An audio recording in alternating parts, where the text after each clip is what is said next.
तो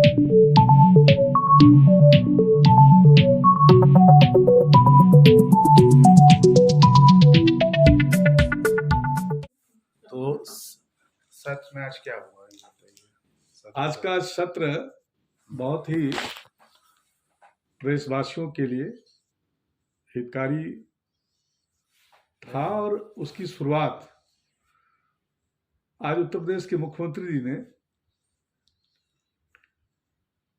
उत्तर प्रदेश का एक बहुत ही गौरवशाली विधान भवन, जिसका एक बहुत लंबा इतिहास है, उसकी दर्शक दीर्घा का नवीनीकरण सौंदर्यीकरण का कार्य माननीय विधानसभा अध्यक्ष जी ने कराया था और उसका उन्होंने बहुत सुंदर उद्घाटन किया। देखा, बहुत सुंदर था, सजा भी अच्छा और उद्घाटन का जो सत्र था बहुत ही गौरवशाली था आज उत्तर प्रदेश वासियों के लिए, खासतौर से उत्तर प्रदेश के उस भवन में बैठने वाले माननीय विधायक गणों के लिए ऐतिहासिक दिन था।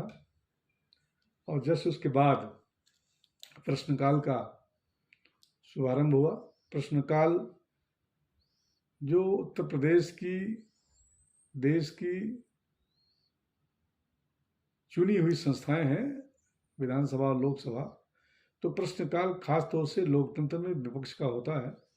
उत्तर प्रदेश में 11 से 12:20 तक प्रश्नों का समय होता है और उसमें विपक्ष के प्रश्नों का जवाब सरकार देती है। आज दुखद यह है कि विपक्ष ने अपने उस समय का सदुपयोग न करके दुरुपयोग किया। इससे प्रदेशवासियों को, खासतौर से जो देश के संविधान में विश्वास रखते हैं, संवैधानिक संस्थाओं में विश्वास रखते हैं, जिनको ये है कि संवैधानिक संस्थाओं में, चुनी हुई संस्थाओं में अच्छी बहस हो, उनको ये दृश्य अच्छा नहीं लगा होगा। ये अनुमान तो कल से ही लग रहा था कि आज जब सदन चलेगा तो हंगामे के शोर सुनाई देंगे। ये कयास लगाना अलग विषय होता है, लेकिन सत्ता पक्ष और विपक्ष दोनों मिल के हाउस चलाते हैं। दोनों की भूमिका सकारात्मक हो तो बड़े अच्छे सार्थक परिणाम आते हैं। इस दृष्टि से हम आज के इस दिन को रख रहे हैं, प्रस्तुत कर रहे हैं कि आज का दिन सकारात्मक सोच का दिन था और उस पर विपक्ष ने अपनी जिम्मेदारी का निर्वहन नहीं किया, जो बहुत दुर्भाग्यपूर्ण है। वैसे तो उत्तर प्रदेश की जो विधानसभा की परंपरा रही 3 वर्षों में अभी तक विधानसभा स्थगित नहीं हुई थी। पहली बार नीतीश महाराज जी ने अपने कहते संवाद में कहा है कि 3 पहली वर्षों में बार ऐसा नहीं हुआ। पहली बार विधानसभा स्थगित करनी पड़ी। इसीलिए मैंने कहा कि आज दुर्भाग्यपूर्ण रहा इनका ये कृत्य। और दूसरा ये कि जिस विषय को वो लोग उठाना चाह रहे थे उसको विधानसभा अध्यक्ष जी ने बहुत ही अखिलेश यादव जी की कमी तो नहीं अच्छी लगी। अपील करके कहा कि भाई आप लोगों को अभी 56 में हम सुन लेंगे। बाद में 56 में सुना भी। यादव जी की कमी तो नहीं लगी विपक्ष में? नहीं, देखिए इतना जरूर है कि विधायक की जोड़ के संसदीय में चले गए। इतना जरूर है कि जो विपक्ष के लीडर हैं, श्री माता प्रसाद पांडे जी, जो स्वयं विधानसभा अध्यक्ष का पद सुशोभित कर चुके हैं, उनके रहते हम लोगों को प्रतिपक्ष का नेता चाहिए। प्रतिपक्ष का नेता मौजूद था, कोई आवे कोई जाए, उससे वो मजबूत थे। सरकार का कोई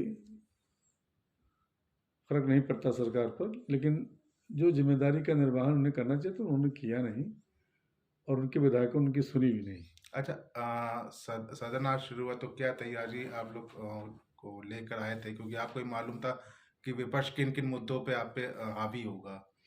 देखिए, आपको भी पता है, पूरे प्रदेश को पता है, विपक्ष पर कोई मुद्दे नहीं है। केवल एक मुद्दा है, अनर्गल प्रलाप करना, झूठ बोलना और हर तरह से प्रदेशवासियों को, प्रदेश में रहने वाली गांव गरीब और नौजवान किसान सबको बेवकूफ़ बनाना। ये विपक्ष का काम हो गया। विपक्ष के पास कुछ बचा ही नहीं है। हरीश शख्स जी विधायक जी हैं बदायूं से, उनके ऊपर ही मुकदमा दर्ज हुआ है हाल ही में, उस पर क्या कहना चाहेंगे? देखिए, जो भी मुकदमा दर्ज हुआ है रेप केस का वह और विधि कैसे सम्मत धाराओं में उसकी बेचना होगी और उसकी कार्रवाई उस प्रक्रिया के तहत होगी जो सतत प्रचलित है, जो हमेशा चलती रहती है। क्रिमिनल एक्टिविटी में नहीं, अगर इसमें वो तो क्रिमिनल एक्टिविटी में किसी भी निर्वाचित जनप्रतिनिधि को, खासतौर से MP MLA को नहीं जाना चाहिए और ना उसमें शामिल होना चाहिए और ना ऐसे लोगों का संरक्षण देना चाहिए। उत्तर प्रदेश की राजनीति में वो युग चला गया, अब जो जमीन पर रहेगा वही माना जाएगा। अगर ये दोषी पाए गए तो सरकार के लिए वो तो देखिए, जो दोषी पाया जाता है, जो दोषी पाया जाता है उसको, उसके लिए तो न्यायपालिका है। सरकार के लिए दिक्कत नहीं होगी कि सरकार से क्या मतलब?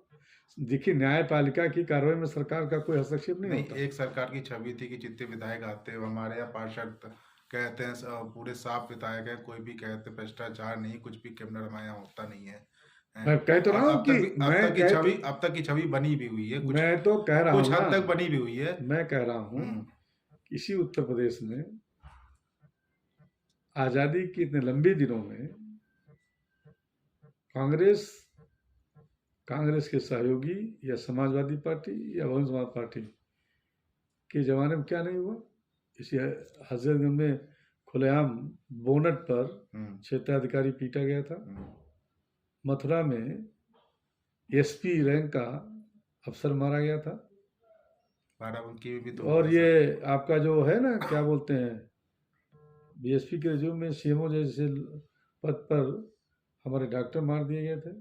क्या नहीं है उत्तर प्रदेश में, बाकी क्या बचा? मैं इतना कह सकता हूँ कि आज हमारी सरकार पूरी तरह से कल सदन चलेगा, कानून की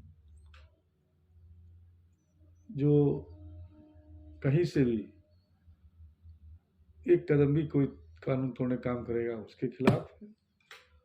और हर हाल में विकास के मुद्दे पर प्रदेशवासियों को एक सूत्र में बांध करके आगे चलने का है। कल सदन चलेगा? नहीं, अब तो जब तक सदन है तब तक चलेगा।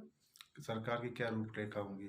सरकार ने जो सरकार को बिल पिलाना है।